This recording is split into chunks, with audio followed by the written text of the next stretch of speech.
Por escrito. Por escrito.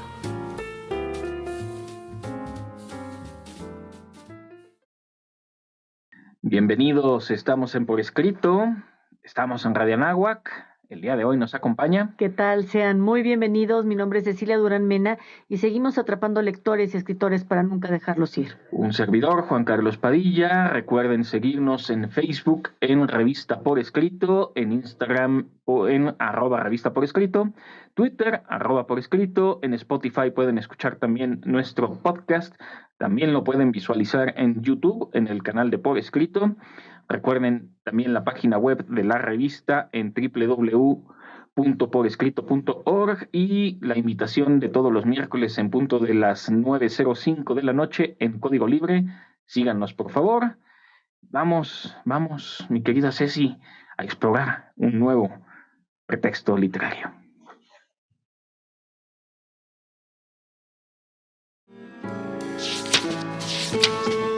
Pretextos literarios.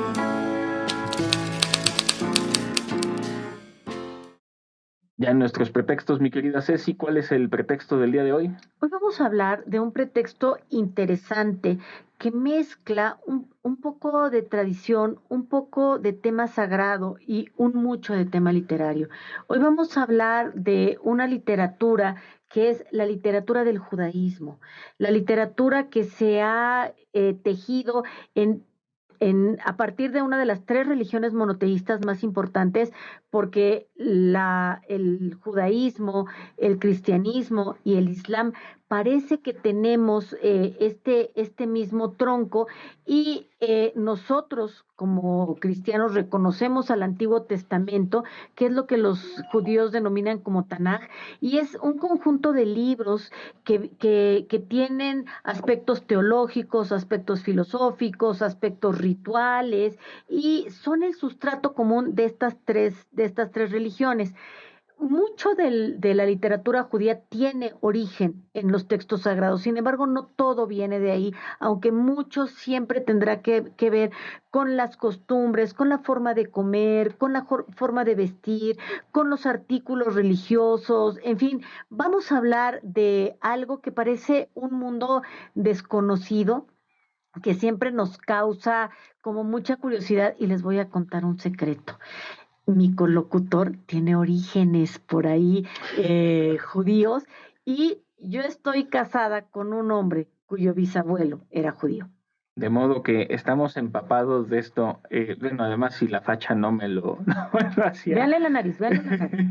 En fin, sí, hace poco se descubrió que de todos los ramos de la familia, en realidad, descendemos precisamente de unos judíos que, como es su historia, es una historia de mucha migración y al mismo tiempo también de buscar un lugar donde establecerse y como familia, como cultura poder establecer, ¿no? En mi caso, de sefardíes que provienen de España y que seguramente se hicieron a la aventura en tiempos de, bueno, la expulsión de 1492, llegarán a América y muchos llegarán precisamente con Hernán Cortés.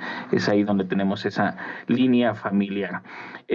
Hablar de esta literatura judía y de la literatura un poco también hebrea, a mí siempre me gustará irme a las raíces, es hablar, y voy a hablar mucho en la perspectiva de la mitología comparada, de la religión comparada, de la literatura comparada. Y es que el pueblo judío originalmente está, y si vemos la geografía, entre dos grandes titanes de la literatura. Por un lado, la más antigua, la de Mesopotamia.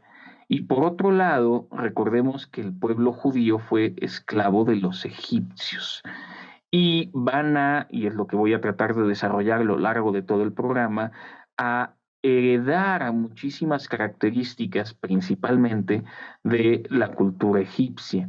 Y al mismo tiempo, una vez que ya consolidan su propia cultura literaria, religiosa, van a ser los que van a heredarle mucho de literatura a la literatura clásica. Creo que por eso vale la pena a través de este pueblo hacer esta literatura comparada. Ahora, ellos en sus orígenes van a tener, digamos, una gran convergencia con lo sagrado. A ver, el Tanaj, que es el Antiguo Testamento, como lo conocemos los cristianos, se divide en tres partes muy importantes. Número uno, algo interesantísimo, y es, para los judíos la ley es algo muy importante. Entonces, la Torá se refiere a toda la letra escrita a partir de la ley. Luego vienen los libros de los profetas, que es el Nevi'im, espero estar pronunciando correctamente. Es decir, son todas aquellas personas que recibían el mensaje de Dios y lo transmitían a la gente en la tierra. Y luego vienen los libros sapienciales, que son los Ketuvim. Este último apartado son los textos literarios, yo creo que más bonitos, porque están muy relacionados con la poesía y con una poesía de altísima calidad.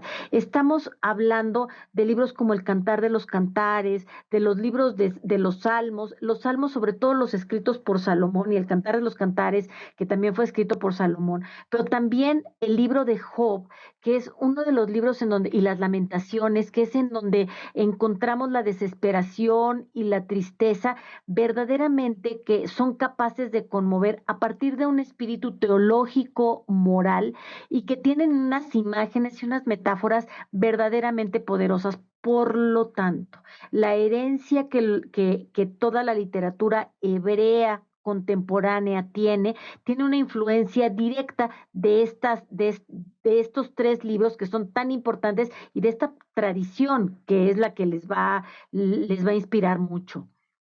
Literatura e historia. La Torá, como bien comenta Ceci, son los libros de la ley y son 5 libros que nosotros podemos encontrar en las Biblias cristianas. Son los primeros que comprenden el Antiguo Testamento: el Génesis, el Éxodo, el Levítico, los Números y el Deuteronomio. Y aquí lo que es muy curioso es que se atribuyen a un personaje bien interesante de esta cultura literaria hebrea, judía, que es Moisés.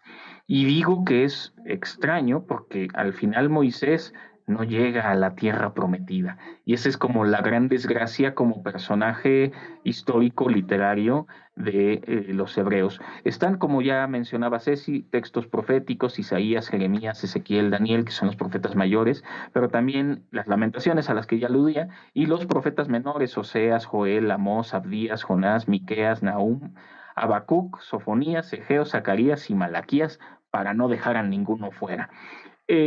Aquí está esta carnita que se va a ir conformando y que además va a ayudar a la conformación y consolidación también de las otras religiones monoteístas.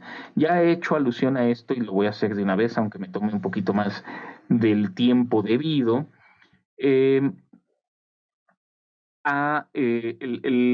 gran personaje que fue en Egipto, Akenatón. Akenatón fue un emperador que, en lugar de tener a muchos dioses, quiso poner a uno por encima de todos, y este dios fue el dios Sol. Pero después se hizo una mezcla entre que el faraón quería ser dios y ese dios Sol. Por eso es que también en las representaciones cristianas el Sol se vuelve como la representación del dios cristiano.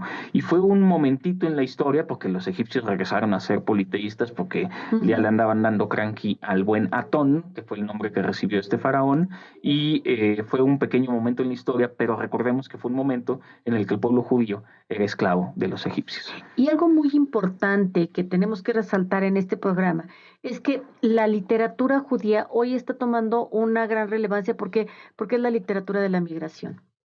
El siglo XXI es el siglo de las migraciones. La gente se está moviendo de lugar porque la tierra que los vio nacer no los puede retener. La tierra es como una madre parturienta que necesita sacar a sus hijos del lugar. Y por eso la literatura judía es tan importante, y pareciera que es de ningún lugar, porque hay literatura judía europea, hay literatura judía asiática, hay literatura judía de Norteamérica, de todas partes del mundo. Así como a veces hacemos el chiste de que hay mexicanos en todos los lugares del mundo. Bueno, exactamente lo mismo ocurre con el pueblo Así judío. es, Hay judíos en en todos todos los lados. rincones de este planeta. Pero vamos a sentar estas ideas que acabamos de vertir y vamos a la siguiente sección.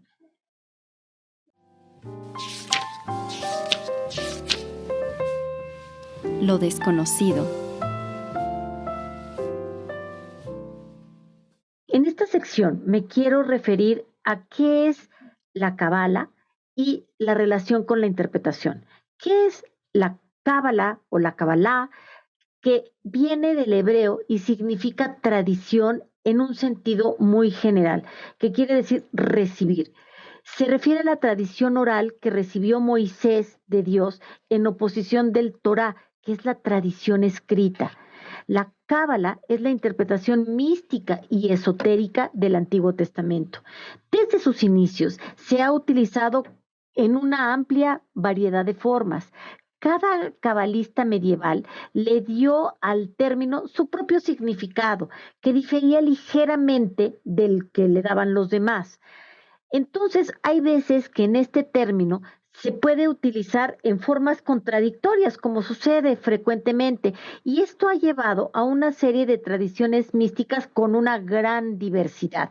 En su origen, parece ser que recibieron influencia del gnosticismo y del neoplatonismo, formas de pensamiento a las cuales extrañamente se alejan de manera importante del pensamiento judaico. Qué curioso, ¿verdad?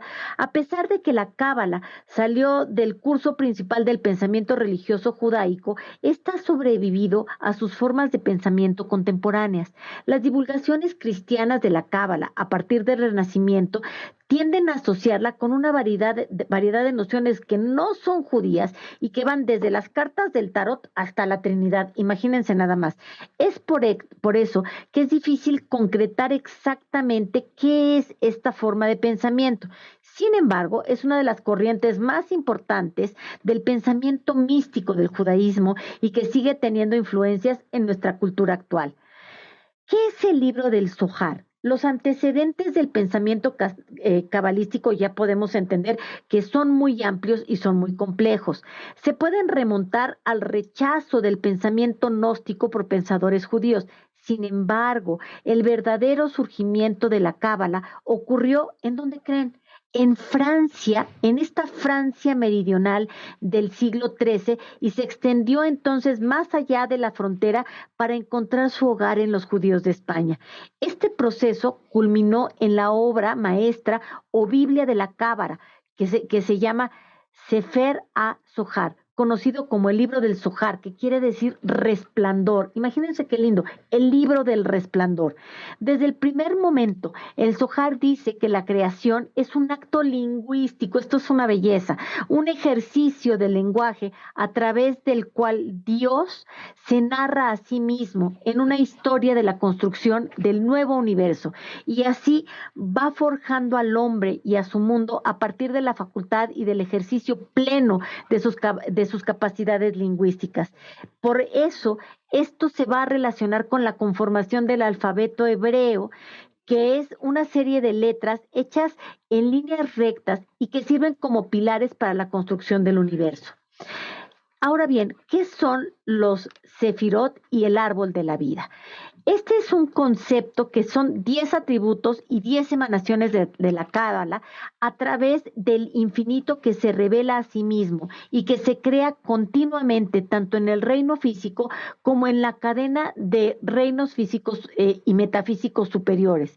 El estudioso Scholem dice que Dios se manifiesta, es el Dios que se expresa, lo que quiere decir que las sefirot son básicamente lenguajes, atributos de Dios que es preciso escribir con todos y sus distintos nombres cuando se trabaja en la creación. Los sefirot son complejas figuraciones de Dios, son tropos o giros del lenguaje que sustituyen a Dios. Uno puede decir que las sefirot son como poemas en cuanto a que son nombres que implican comentarios muy complejos que las convierten en textos, aunque muchas veces se representan de esta manera. Los sefirot no personifican ningún tipo de alegorías. Y bueno, llegamos al final. ¿Qué es el árbol de la vida?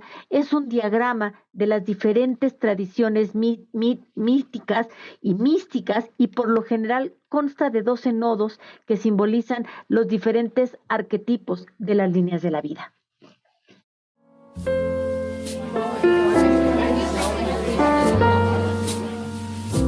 Conversaciones.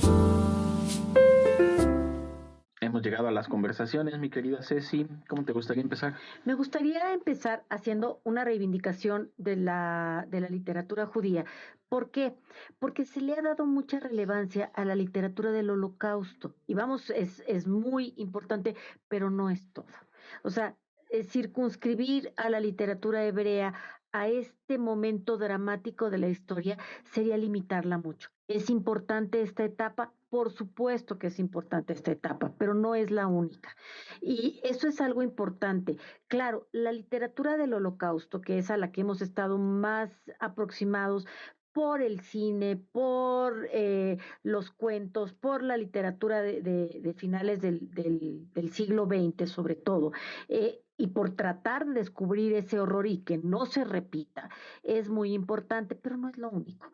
Tenemos extraordinaria poesía, tenemos literatura sapiencial, pero también tenemos muchísima producción de teatro, de ensayo literario, de novelas y de premios Nobel que han ganado precisamente por narrar toda la tradición judía. Por eso, por ahí me gustaría empezar. La literatura judía, la literatura hebrea no se circunscribe al Holocausto.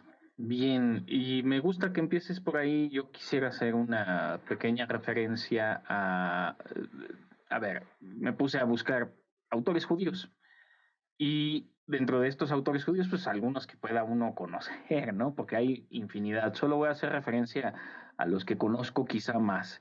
Franz Kafka, que además mencionabas del teatro judío, y Kafka comenzó sus pininos en literatura porque, bueno, los papás, al ser judíos, solo le permitían entrar a ver obras judías, pero es ahí donde empieza la imaginación de Kafka y quizá la prohibición es lo que le permite a él después desarrollar y explorar literatura fuera de la literatura judía. Estoy pensando en Ana Frank, por supuesto ya hacíamos alusión a ello, Primo Levi, pero también a Stefan Zweig, a Hannah Arendt, a Amos Oz, ya en otros derroteros filosóficos, por ejemplo, Baruch Spinoza, Marcel Proust, Sigmund Bauman, que también se sale también un poco de literatura, pero en sociología, en filosofía, es decir, hay autores judíos para todo. Uf, Y por sí. eso, como bien mencionas, hay que hablar de todo. Hay que tratar de abarcarlo todo. Yo, por supuesto que soy muy clásico y siempre buscaré andar buscando las analogías, sobre todo iniciales o de raíz del pueblo judío, pero hay que hablar de todo porque hay muy buenas plumas. Yo quisiera, uno de los autores judíos que leí, sobre todo el año pasado, que me sorprendió muchísimo, fue Bashevis Singer. Isaac Bashevis Singer es un autor polaco. Entonces, él es la primera persona que me hace entender lo que era ser polaco entre guerras. Eh, a ver, los polacos tenían de dos, o miraban al oriente o miraban al occidente, es decir, o aspiraban a acercarse a la Unión Soviética o aspiraban a acercarse a Alemania, dos lugares en donde los judíos estaban verdaderamente amenazados. Entonces, ustedes imagínense lo que era ser. Bashevis Singer dice algo muy simpático. ¿Qué tipo de bigote te gusta más? El bigote largo, poblado, que es un dictador que es violento y sangriento, o el bigote más cortito que es un ególatra y que de todas maneras te va a matar. En cualquiera de los dos lugares iban a toparse con la muerte. Esa era la tragedia de los polacos en los tiempos de la entreguerra. Entonces, su única salvación era pensar en Estados Unidos. Y Estados Unidos les parecía lejísimos y les parecía como el extraterrestre, como llegar a Marte, así era para ellos. Entonces, tratar de entender lo que es por ejemplo, ellos, Bashevi Singer viene de una familia extremadamente religiosa. Los religiosos tienen cairelitos. Y cuando vienen las invasiones, lo primero que hacen es cortarles los caireles y con ello les cortan la identidad. Pues básicamente, es así de fuerte, es muy simbólico. Muy simbólico. Yo quisiera hacer un ejercicio que me gusta hacer con mis alumnos en clase, donde podemos entender la importancia que tiene hoy en el pensamiento global y muy particularmente aquí en México, sobre todo en el aspecto más religioso, el pueblo judío. Voy a leer un fragmento de una obra egipcia, pero van a ver cómo les va a sonar esto a algo que van a adoptar los judíos y que después los cristianos lo vamos a adoptar y lo aplicamos el día de hoy, sobre todo en las leyes, como bien señalaba Ceci. No he causado sufrimiento a los hombres, no he empleado la violencia con mis parientes, no he sustituido la injusticia por la justicia, no he frecuentado a los malos, no he cometido crímenes, no he hecho trabajar en mi provecho con exceso, no he integrado por ambición, no he maltratado a mis servidores, no he blasfemado a los dioses, no he privado al indigente de su subsistencia, etcétera, etcétera. Wow. Esto es la confesión negativa. Y esta confesión negativa es un fragmento egipcio. ¿A qué le suena? ¿No le suena a los mandamientos? Ay, claro. Y los mandamientos no están redactados de manera negativa. No son matarás, las claro. leyes una forma negativa de decir todo se puede excepto esto que te estoy prohibiendo. Qué padre. Es muy interesante cómo se da esta convergencia porque también nuestras mamás nos dicen no hagas. Claro. No hagas, Porque te haces daño, claro. Claro. Ahora, esta forma negativa de proceder que se hereda de los egipcios, que eran muy buenos en la enseñanza, la van a adoptar los judíos y son la que nos van a transmitir. Esta, una de varias de las que voy a estar hablando. Fíjense que, como siempre, a mí me gustaría hablar de la perspectiva femenina y de las autoras las autoras judías. Hay una mujer que se llama Cynthia Osnick y ella escribió algo que se llama el chal. A ver, pensemos cómo se visten tradicionalmente las judías. Las judías más tradicionales no pueden mostrar el pelo, se tapan con un chal. Y ella tiene una novela que se llama El Chal, un trapo que gotea leche, el sabor extraño de un dedo en la boca, un lugar sin piedad envuelto en alambres y tres nombres que estallan en la oscuridad: Rosa, Stella y Magda. Fueron los tiempos sin sentido en un campo de concentración donde el horror se repartía a granel, pero hubo quien logró sobrevivir, llevar su tragedia lejos e hilvanar un futuro. Magda era una niña cuando todo pasó. Rosa ha ido como un botón maltrecho hasta las costas de Florida y cultiva su extravagante cordura por las calles de Miami. Para ella no hay futuro porque todo es pasado. Bueno, Cynthia Osnick es esta pluma. Cynthia es una de las narradoras más importantes de la segunda mitad del siglo XX. Sus padres fueron farmacéuticos rusos y bueno, ella vive toda esta persecución del holocausto, pero ¿qué pasa después del holocausto? ¿Qué fue la vida después de esta gran tragedia? Hay que leer esta pluma que es magnífica y poderosísima.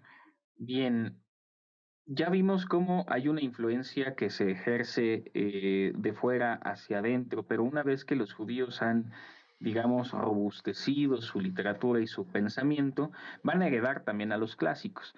Díganme si no es cierto. Y ojo, ya había advertido que esto es un poco de literatura comparada. Todos recuerdan la historia de Sansón, Claro. este hombre fuerte, pero que tiene una debilidad. ¿No se les asemeja un poco el hombre fuerte y la debilidad a Aquiles, por ejemplo? Mira qué interesante, o sea, el talón de Aquiles El talón de Aquiles es como el de cabello Salomón es de Sansón. de Sansón, Es ajá. muy interesante porque son los grandes héroes de la literatura judía, los que después tomarán, a ver, no podemos decir que es exacto porque no hay una forma de saberlo, No. pero aquí hay una convergencia muy interesante. Estoy también pensando en Gilgamesh. y el diluvio universal. Ujú. El diluvio que se nos va a narrar también, es que finalmente geográficamente están en medio. Sí, claro. Palestina está entre el Tigris y el Éufrates de los mesopotamios y está El Mediterráneo. Egipto. Ujú. Y el otro que también juega un papel fundamental, y particularmente en la literatura clásica, que podría ser un programa solo de mitología comparada y de literatura comparada, es la India. Pero aquí es donde va a surgir toda esta mezcolanza que vamos a heredar el día de hoy. Y fíjate que algo muy lindo y que tiene la literatura hebrea es que el gran regalo que le da Dios a los hombres es la palabra, porque la palabra para los judíos es sagrada. Esto, si tú me acompañas un poquito, es llevando literatura comparada, es como el mito de armonía, que Armonía va a recibir de su novio el regalo del abecedario y entonces en esta gran boda que están teniendo, en donde son los esponsales de Armonía, invitan a todos los dioses. Y cuando Zeus se da cuenta lo que Armonía va a recibir como regalo de bodas, hace que todos los dioses se vayan y él se va de ahí porque sabe que esa es la única manera en que los hombres nos podemos volver dioses. Y hablando de lenguaje, quizá el mito más interesante de esta tradición hebrea es la Torre de Babel. Ay, qué fuerte, La Torre de estoy de Babel a acuerdo. mí me parece sensacional y desde niño me ha causado muchísima consternación entender cómo, claro, el ser humano quiere asemejarse a los dioses y entonces uno encuentra en el banquete de Platón esta misma Ujú. idea y entonces hay un castigo divino que en el caso de los hebreos es destruir la Torre de Babel y ya no se van a poder entender entre los hombres. Y en el caso del banquete de Platón es separar a varón y mujer y toda la vida vas a estar buscando a esa media naranja por haber querido ser como si fueras un dios. Aquí quisiera aludir a estas grandes historias que nos heredan la mitología hebrea, la creación, por supuesto, el árbol de la ciencia del bien y del mal, que es la expulsión del hombre, el pecado original, es fantástico. Eh, el diluvio, la Torre de Babel, la historia de Abraham, la alianza, la destrucción de Sodoma y de Gomorra, la historia de Jacob, la historia de José el Soñador. Estas solo están en el Génesis. Y hablando del Éxodo, historia de Israel, la historia de Moisés, al que ya aludíamos, las plagas de Ay, Egipto, sí. la vida en el desierto, estos 40 años, la ley, las tablas de la ley, el becerro de oro, la tierra prometida, en fin, es vastísimo todo lo que nosotros vamos a heredar, el cristianismo, incluso también el islam en algunas cosas, precisamente de este origen de los judíos, ¿no? A mí fíjate que una de las historias del Génesis que más me han llamado la atención siempre es la destrucción de Sodoma y Gomorra. Y esta capacidad que los judíos le infieren al hombre de negociar con Dios. A ver, pero ¿y si existieran 100 hombres justos? Pues si existieran 100 hombres justos, no las destruyo. Pero ¿y si existieran 50? Y ahí le van chiquiteando hasta que si existiera nada más la familia de mi sobrino Lot, ¿cómo le hacemos? Dile a Lot que se salga de ahí. ¿Y qué pasa? Esa es una metáfora hermosísima de adaptación al cambio, porque siempre tienes que mirar al frente, porque si vuelves la vista atrás, como lo hizo la esposa de Lot, te vas a convertir en estatua de sal. Y voy nuevamente en mitología comparada, no sé si recuerdan la historia de Orfeo y Eurídice, Claro. donde Orfeo baja al inframundo para rescatar a Eurídice y la única condición para poder salir de ahí es que no puede voltear atrás. Y da un paso hacia atrás y Orfeo Y se va a págate. quedar todo el tiempo en el inframundo tocando tristemente la cítara Sí. porque no pueden salir. Es ahí donde los relatos se entremezclan y esto es lo que heredamos, es finalmente lo bonito de la mitología comparada. Fíjate que hablando ya de algo más contemporáneo, pienso por ejemplo en Philip Roth, que no solamente es un gran escritor de novelas, sino que tiene unos ensayos literarios maravillosos, pero también escribe de teoría literaria y me encanta. Philip Roth me parece un hombre entrañable al que hay que leer. Isaiah Berlin, bueno, Isaiah Berlin verdaderamente me puede volver loca. Adorno, me encanta. Toda esa generación de grandes pensadores que lo mismo se aproximaban a la filosofía, que se aproximaban a la filología, que besaban la literatura y que hacían de la palabra este gran portento, que es al final se tomaban en serio la palabra. Y creo que por eso es tan importante tenerlos como referencia. Por eso es por lo que yo siempre digo, sí, el holocausto sí es una parte muy importante, no es toda. Sí, y es que al final son humanistas en la absolutez de la palabra, en la totalidad de la palabra. Eh, Quisiera hablar de Franz Kafka, que siempre le profesaré mucha simpatía, y particularmente al personaje de Joseph K., que es el protagonista, y entiendo que no es, porque no he leído toda la obra de Kafka, el único momento en el que sale Joseph K., pero es el proceso. Y es que el proceso es en esta gran visión kafkiana de la vida, hablando de los bigotones a los que hacías alusión Ujú. antes, se generan estructuras sociales de tal manera que ya no sabemos ni qué pasa, ni de qué se nos acusa, por qué se nos acusa, a dónde hay que ir, y eso es todo lo que describe en el proceso Franz Kafka, un pobre personaje que sabe que lo están procesando, pero por más que pregunta a todo el mundo, nadie le sabe decir de qué lo están procesando. Y el pobre, pues claro, tiene una vida miserable porque está siendo procesado. Aunque nunca entienda, nadie le pueda dar explicaciones de por qué. Es lo maravilloso de Kafka, que en el ridículo te lleva a la desesperación. Es algo impresionante. Quiero irme a otro lado totalmente diferente y es a la poesía. Mira que tuvimos vida. Es una selección de poemas de Yehuda Amihai. Esta es una antología que va a reunir algunos de los poemas con los que se irrumpe en el siglo XX como una de las voces más trascendentes de la poesía de la lengua hebrea. Abarca desde su primer poemario que publicó en 1955 hasta el último en 1998.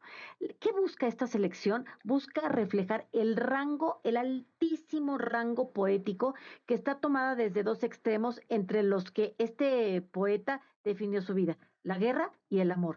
A ver, bonito contraste, ¿no? Otro autor judío que vale la pena, y debo confesar que no lo he leído, pero es uno de esos libros que sé que tendré que leer en algún momento, es En busca del tiempo Uf, perdido de Marcel Proust. Y lo digo porque además el tema del tiempo siempre me ya ha sé. obsesionado. Y es que en el fondo es una obra literaria muy filosófica. Estoy leyendo ahorita un texto, sobre todo son investigadores de la UNAM, que hacen esta referencia entre filosofía y literatura y cómo a través de la literatura podemos llegar a pues interpretaciones o perspectivas filosóficas. Y una de ellas que me llamó muy poderosamente la atención era sobre Marcel Proust. Y pues hay que indagar, hay que moverse, hay que estar ahí atentos a la literatura, porque la literatura, bajita la mano y a veces sin querer, nos enseña muchísimos aspectos filosóficos de la vida. Híjole, sin duda. Y yo creo que leer a Proust no es nada fácil.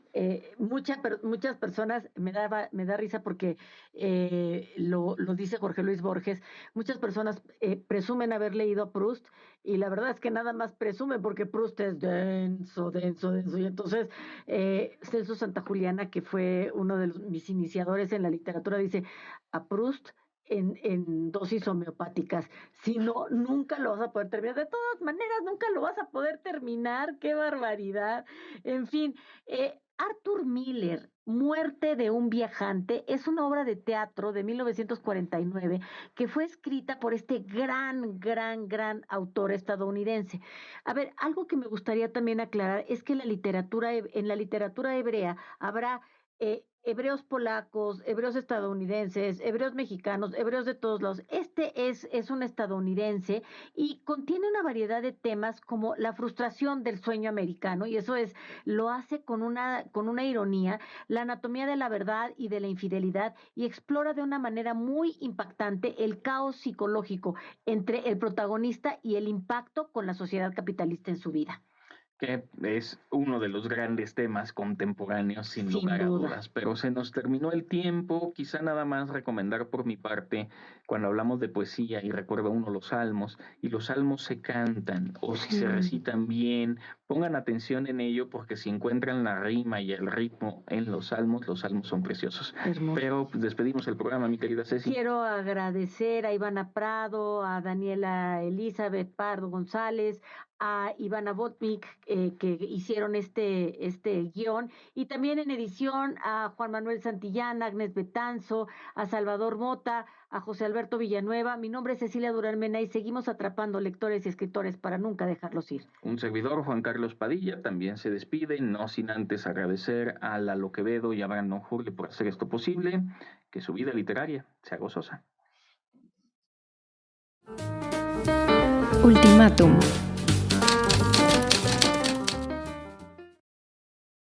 Lámpara es a mis pies tu palabra y lumbrera a mi camino. Salmo 119.